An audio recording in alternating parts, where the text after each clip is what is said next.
السلام علیکم ورحمۃ اللہ وبرکاتہ۔ سورہ بقرہ رکو نمبر 16 آیت نمبر 130 سے 141 اور آج یہاں پہلا پارہ مکمل ہونے والا ہے۔ اللہ کا لاکھ لاکھ شکر ہے۔ آپ نے اگر ابھی تک ہمارا چینل سبسکرائب نہیں کیا ہے تو ضرور سبسکرائب کر لیجئے اور نیک نیتی سے صدقہ جاریہ کی نیت سے کسی ایک کو ضرور اس چینل کو شیئر کیجئے تاکہ آپ کے لیے بھی صدقہ جاریہ کا سامان بن جائے۔ Invest life for your dream death۔ اعوذ باللہ من الشیطان الرجیم، بسم اللہ الرحمن الرحیم۔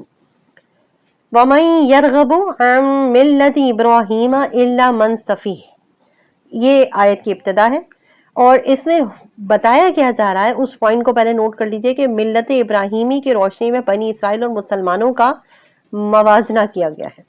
ڈیٹیل کچھ یوں ہے کہ اس رکوع میں یہ بتایا گیا ہے کہ حضرت ابراہیم علیہ السلام کا دین بھی یہی اسلام ہی تھا اور انہوں نے اپنے بیٹوں اور ان کی اولاد کو بھی یہی وصیت کی تھی کہ ہمیشہ مسلمان رہیں۔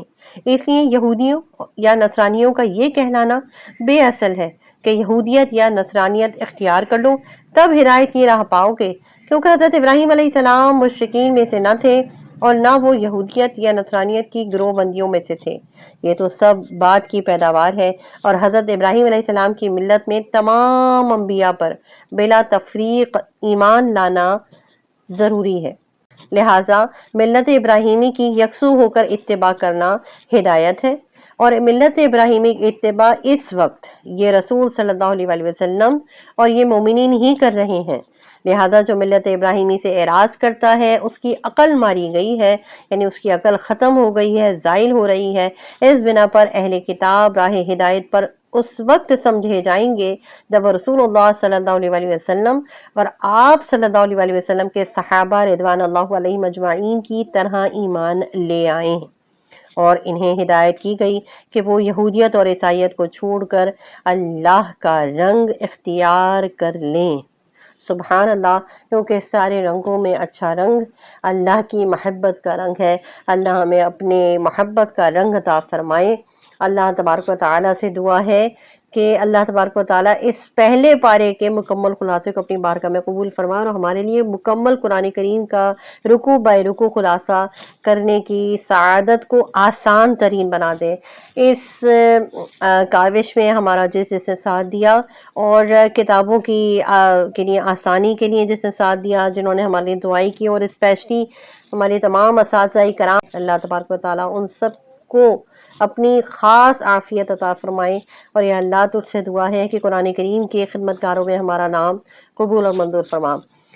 اور میری مس صاحبہ اکثر یہ شعر پڑھا کرتی ہیں، آفاق کے ہر گوشے میں قرآن سنا کر دم لینا، اب رکنا نہیں، اب تھمنا نہیں، فردوس میں جا کر دم لینا۔ اللہ کرے ان کی یہ دعا ہم سب کے حق میں قبول اور منظور ہو جائے، آمین اللہم آمین۔ اللہ پاک میرے اساتذہ کرام کو سلامت رکھے، میرے والدین کی قبروں پر نور کی برسات فرمائے اور جو یہ تفسیر سن رہے ہیں ان کے والدین کی قبروں پر بھی، اور ان کی اگر والدین زندہ ہیں تو ان کی زندگیوں میں بھی عافیت عطا فرمائے اور سب کو خاص اپنی حفظ و امان عطا فرمائے، آمین اللہم آمین۔ ربنا تقبل منا انک انت السمیع العلیم، ربنا آتنا فی الدنیا حسنۃ وفی الآخرۃ حسنۃ وقنا عذاب النار، اللہم اغفر لی ذنبی ووسع لی داری وبارک لی فی رزقی، آمین اللہم آمین، بجاہ نبی الامین صلی اللہ علیہ وآلہ وسلم۔